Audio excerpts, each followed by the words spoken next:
Bueno, cuando empecé con el libro sabía muy poco, que habían estado estos ricos herederos 9 meses a manos de los montoneros, que habían pagado el rescate más grande de la historia. Y sobre los montoneros, una de las cosas que más me llamaba la atención es que cuando esto ocurre tenían 20 y pico de años. En el momento en el cual Firmenich se hace de este dinero, tenía 26 años. Claro, ellos eran muy jóvenes cuando surgen como organización con el asesinato de Aramburu, pero ellos no habían vivido el peronismo como experiencia. Ellos se pasan años peleando por el regreso de un líder al que ni siquiera habían tenido una vivencia del peronismo, por edad y porque además eran mayoritariamente jóvenes de clase media, con lo cual sus familias tampoco habían sido las familias de la vivencia del primer peronismo. Bueno, y rápidamente, después de la experiencia de Cámpora, el regreso de Perón y la elección de Isabel los frustra y empiezan en ese proceso de confrontación con Perón. Y uno de los hechos que me parece que históricamente tienen importancia del libro, porque la planificación del secuestro empieza tanto tiempo antes, que yo concluyo que esto empieza con Perón en vida. Yo creo que después que Perón los echa de la plaza el 1 de mayo del 74... 21 años las organizaciones sindicales se han mantenido inconmovibles y hoy resulta que algunos imberbes pretenden tener más mérito que durante 20 años.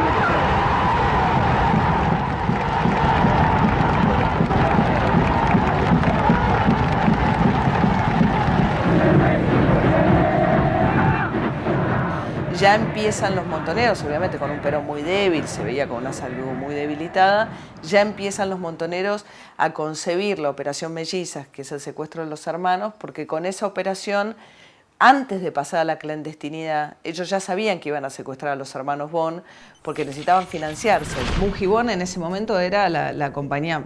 Sí, era la más odiada del planeta porque éramos multinacionales, nacionales, los nacionales multinacionales, pero éramos muy odiados.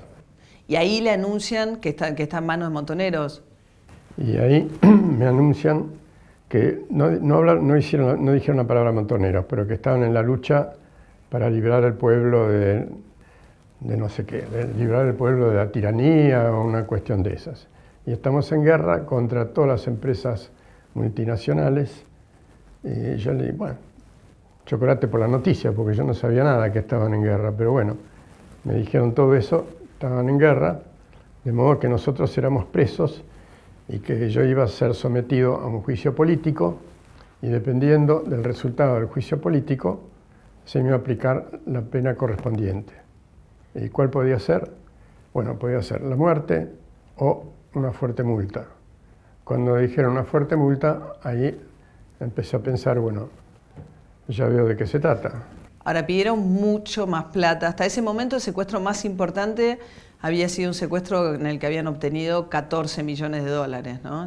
Y en el caso de ustedes, de entrada, ¿pidieron? Pidieron 100, cosa que era un disparate. Bueno, en fin, eran 100 de aquella época, que era mucho más que lo que sería ahora, ¿no? 100 millones de dólares. Sí.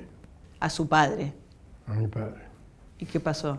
Y mi padre, cuando le dijeron que eran 100 millones de dólares, él los mandó, con todo el respeto de la palabra, a la mierda. Bueno, acá había un drama humano también, ¿no? O sea, también uno tenía que preguntarse por qué se prolongó 9 meses el secuestro. Los montoneros, de hecho, habían elegido secuestrar a los hermanos y no al padre, que estaba al comando de la compañía, porque el padre ya era un hombre de 70 años y calculaban que no iba a aguantar un cautiverio tan extenso. Pero la extensión realmente tuvo que ver con la resistencia del padre a pagar. El padre se negaba a financiar con una suma tan extraordinaria a la guerrilla. Era un hombre que había sido cautivo de los nazis durante la Segunda Guerra Mundial, de familia belga, una madre alemana, que les cortaba el teléfono a los montoneros cuando llamaban. Y pasaron 4 meses sin que el padre diera respuesta. Y cuando se pone duro, todos los montoneros lo usan a usted para que usted negociara. Usted se vuelve negociador. Y sí, porque yo les dije, si ustedes quieren arreglar esto, tienen que pasar por mí. Juan estaba mal. Juan estaba mal. Y entonces me dice, bueno, ahora escríbale a su padre, ¿cómo está su hermano? Escríbale. Yo a mi padre le escribí y le dije, mira, Juan está mal. Esta gente me permitió ir a verlo y está mal. Yo tengo la posibilidad de entenderme con esta gente porque estamos en una ¿cómo se llama?, nivel de relación que me permite hablar y me permite discutir las cosas con ellos. O sea que yo creo que evidentemente me parece un disparate lo que están pidiendo y creo que la mitad todavía sería un disparate. 50. 50.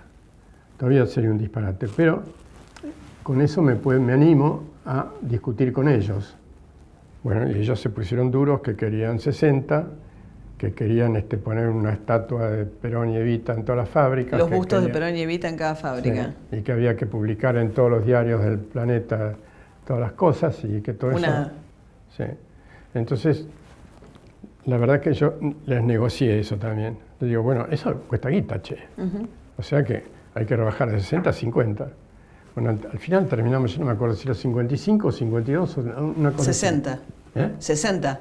No, no llegamos a 60, porque, bueno, se publicó 60 y se dijo 60, pero ellos tuvieron que dar por hechos cosas como que había que distribuir comida en todos lados, que había que mandar en fin, una cantidad de otras cosas aparte de los bustos, que eso se las saqué todas. ¿Pero ustedes pagan en pesos, pagan en dólares? No, todo dólares tenía que ser.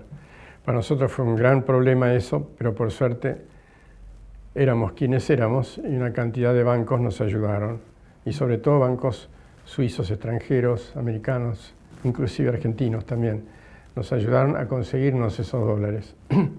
Esos dólares nosotros se los pudimos entregar a ellos en la mano. Entonces digo, ¿ustedes saben qué van a hacer con esa plata? Porque no hay un banco en el mundo que se las va a aceptar. Ustedes saben cómo lo van a guardar, qué van a hacer, quién tiene... Eso no es problema suyo, me dijeron. Pero bueno, muy bien, problema suyo. La cuestión es que se entregaron en Suiza una porción de ese dinero que fue 2 personas nuestras y 2 de los montoneros, no sé, mire, creo que era así porque no conozco bien el detalle, que recibieron. Uno entregó la plata y el otro la recibió. ¿Quién le dice que ya está todo pago? Una vez que se terminan de hacer los pagos en Suiza, ¿cómo le cuentan? Una vez que recibieron ellos el pago, a la semana o algo así apareció Firmenich, cara descubierta. ¿Era la primera vez que veía a alguien con cara descubierta? La primera vez que veía descubierta. Y apareció Firmenich y dijo, bueno, mire, usted va a ser liberado porque la multa ha sido pagada. Previo a eso, tenemos que hacer una reunión de prensa. Wir wurden morgens in diesem Hotel angerufen, in dem wir seit Jahren wohnen, wenn wir in Buenos Aires sind. Man sagte uns, wenn wir interessiert wären, würde man uns zu einer sehr besonderen Pressekonferenz abholen.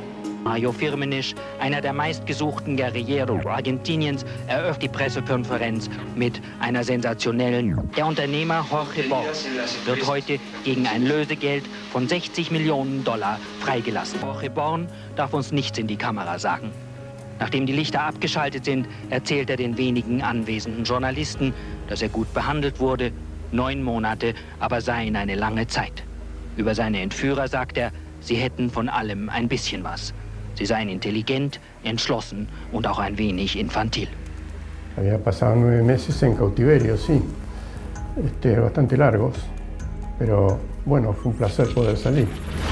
Mira, la historia es un drama humano, por un lado, pero también es un hecho históricamente muy relevante por el momento en que esto se produce, por lo que decíamos que este es el golpe con el cual Montoneros vuelve a la clandestinidad y termina la organización con 60 millones de dólares en sus manos en el 20 de junio de 1975, es la liberación de Jorge Born. Gran parte del dinero depositado en Cuba y otro tanto, 16 millones que le habían dado al banquero David Graeber, que les empieza a pagar intereses mensuales.